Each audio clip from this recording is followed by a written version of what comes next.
What is the deal, beautiful people? My name is Ramon. Welcome back to the channel. Here we talk about any and everything photography. Today's topic is where to begin as a beginner when it comes to photography. So many people have asked me this, and I find that they are often in a pretty close vicinity to where they need to be, but there's some things that I would like to offer to round out the experience to make sure that you get running as best as possible. Number one is learning. Learning photography is no small feat, and there are endless amounts of things to learn. I am seven or 8 years in, who the hell knows at this point, and I am still learning, and I'm still consuming material around very specific and niche things on a daily basis. It never stops, right? Just like anything in life, it never stops. You always have to continue to learn. One of the things I would suggest is YouTube as a resource. For obvious reasons, YouTube is free, and YouTube really allows you, because it works as a giant search engine, right? It allows you to niche down into very particular parts of genres that you need to know. And I've yet to run across something so specific and so niche that I couldn't find great resources on YouTube. So that's one. Two, I think there's some really good paid content out there. Books, audible books, digital books, digital courses. There are things like lynda.com. There are resources like Tony and Chelsea. Stunning digital photography. Like, I watch those guys too. I really like those too. And what I like about the Tony and Chelsea thing is when you buy their book, you also get access to a community of beginners, much like yourself, beginners, intermediate, and experts, and everyone's there to help you. So not only do you buy that initial investment into learning, but there's a community in parallel with that'll also help you out to fill the gap. So that's super cool. And then I think Reddit is a very important piece. Reddit can also be a black hole, so be careful. But there's a subreddit for just about anything. And there's some pretty good subreddits out there for beginner photography, or for beginner photographers. So yeah, I think getting yourself in mode to learn is and should be the first step to beginning photography. And I think once you do that, you'll start to learn what you need to learn, right? So there are many different angles I've seen it approached. People teach you the camera first, right?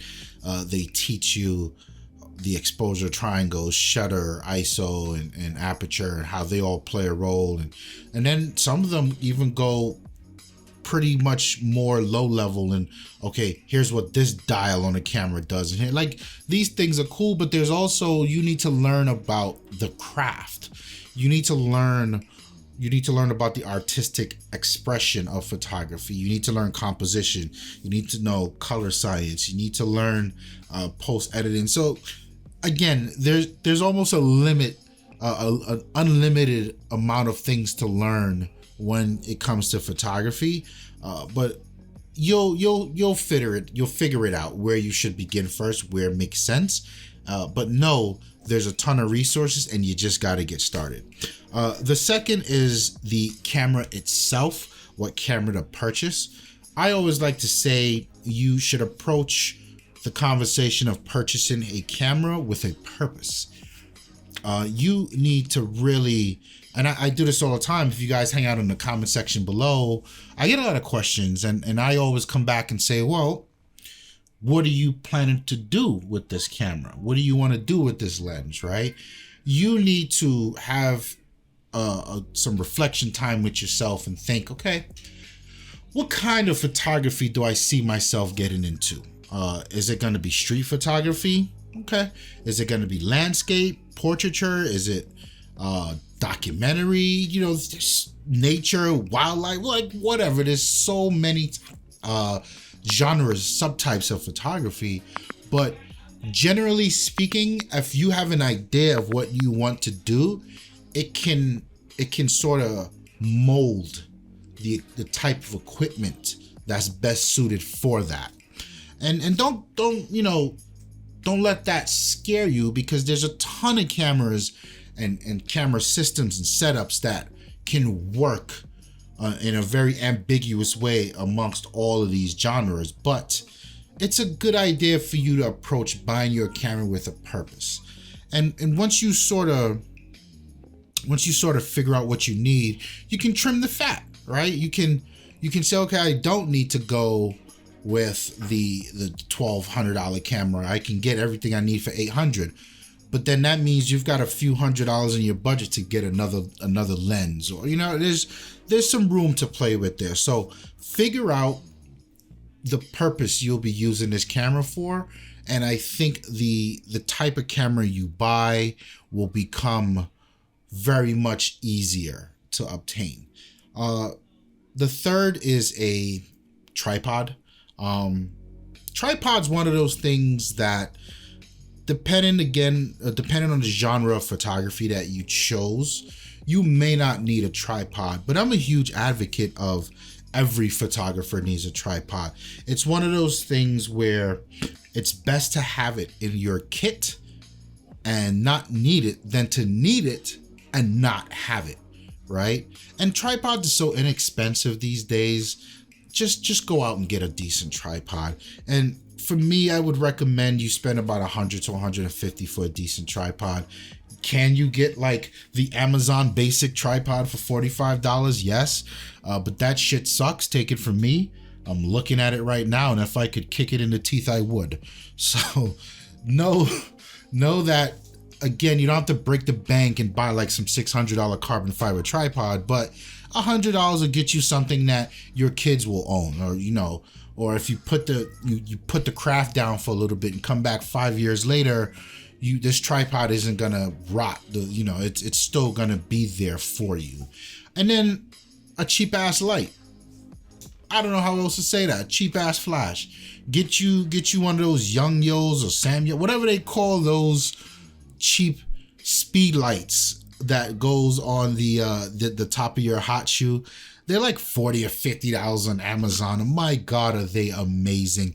I think even though, and I have to say this, right? Even though a flash may not be conducive to the genre of photography you would like to do, having a flash is so cheap, you might as well just get it and keep it there. And I'm a big advocate of, if it's sitting there, you're probably gonna want to pick that up one day when you're bored and experiment with it. And for $40 with some AA batteries in there, those flashes will change your life. Not to mention, we've all got those people, cousins, aunts, best friends. Yo, can you come take some pictures of my birthday party? There you go. There's your flash. So yeah, these are my sort of tips for photographers that are now beginning, and people who get overwhelmed by where to start. Where to start is a very overwhelming thing, but also how to start. And a lot of us, the intermediate hobbyists, we forget what that felt like. Like, have you ever gone on Amazon, B&H, or Adorama and type in a camera and just see all the results? You're like, holy shit, I have no idea what to buy. All right, and then they put all these bundles in there that makes it worse. But yeah, these are my tips, and I want to hear from you guys in the comment section down below. What really low-level beginner tips can you offer someone that's looking to start out? If you like the video, like it. Subscribe to the channel. A lot of you who like the videos and watch often, you don't subscribe. Subscribe. I'd love very much for that to happen. My name is Ramon. I'm out of here. Peace.